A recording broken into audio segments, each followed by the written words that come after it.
I used to work night shifts at St. Matthew's Hospital. Most nights were quiet. A few emergency cases, the occasional drunk patient, and the sound of monitors beeping softly in the dark. But there was always one place nobody liked going to: the old wing. It had been shut down after a fire nearly 20 years ago.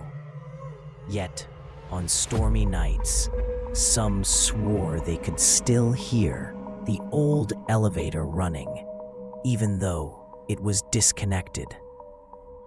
That night, my supervisor told me to drop off some patient records in the basement archive, right beside the old wing. The power kept flickering because of the thunderstorm outside. As I walked down the corridor, the fluorescent lights buzzed and popped one by one, as if something was following me in darkness. The old wing's metal door stood at the end of the hallway, rusted and chained. A warning sign read, "Restricted access, condemned area."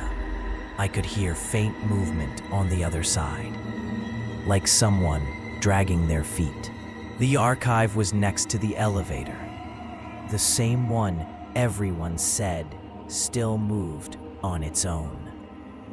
When I turned the corner, the doors were open. The inside was dark, except for a blinking red light on the floor indicator. It was on B3, the lowest basement level. But there was no B3. The hospital's basement only went down to B2. Then the light flickered, and the elevator started moving upward, slowly, with a screeching metallic groan. When the doors opened, the smell of burned wood and antiseptic hit me. The lights inside the elevator buzzed back on, and for a second, I saw a silhouette of a nurse standing at the back. Then it vanished. I tried to shake it off. I kept telling myself, maybe it was just the light. I walked into the archive room, stacked floor to ceiling with old folders and dust. As I was searching for the correct patient file, I noticed one shelf half collapsed from the fire years ago. The name tag read Ward 13, Burn Unit. I'd heard about that ward. It was where the fire started. Suddenly, from behind the shelf, I heard breathing. Slow, labored, like someone struggling through an oxygen mask. "Hello?" I called out. No answer. Just a faint smell of burned skin. I found an old cassette recorder among the dusty files.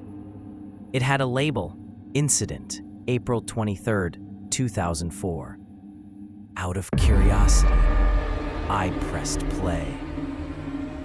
The tape crackled, and then a nurse's voice came through. "Patient 12C, heavy burns. He keeps asking for his daughter, says she's still in the hallway."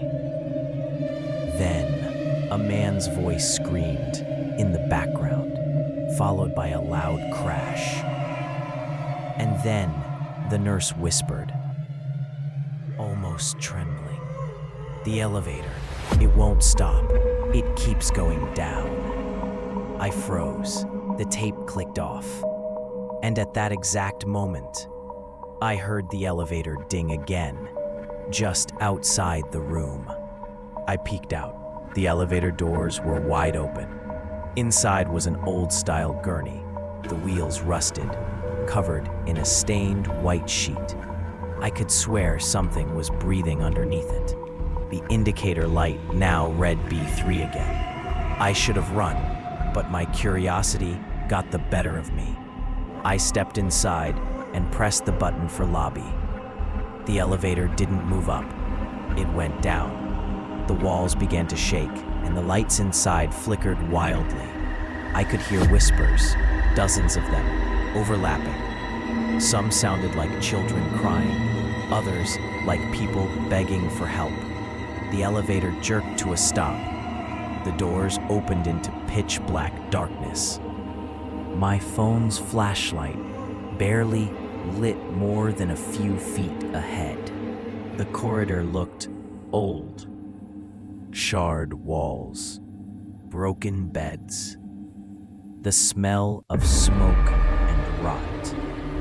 I realized I was standing in Ward 13, the burned ward that was supposed to be sealed forever. As I walked through, I saw hospital beds lined up with half-melted IV stands. One bed had a charred teddy bear still sitting on it. Then, a voice whispered right next to my ear, "She's still waiting for her daddy." I spun around. No one. Then at the end of the corridor, I saw her. A small girl, maybe 8 years old, wearing a hospital gown, burned along the edges. She was staring at me, holding something in her hand, a photo. Before I could speak, she dropped the photo and disappeared into smoke. I picked up the photo. It showed a man, badly burned, lying in a hospital bed. His name tag read, Patient 12C, Arthur Mason, and beside him in the photo was the same little girl. The man looked just like the janitor, who still worked the night shift on my floor. The quiet old man who rarely spoke. I realized she was his daughter. She had died in the fire, but he'd never told anyone. The elevator behind me dinged again. This time, I didn't wait. I ran inside and hit the lobby button over and over until it finally moved. When the doors opened again, I was back in the brightly lit main lobby. The storm had ended. I turned to the reception desk, out of breath, trying to explain what happened. But the nurse there just looked confused. "Sir, that wing has been closed for 20 years, she said. And the night janitor? He died in that same fire." My hands trembled. I looked down. The photo of Arthur Mason and his daughter was gone.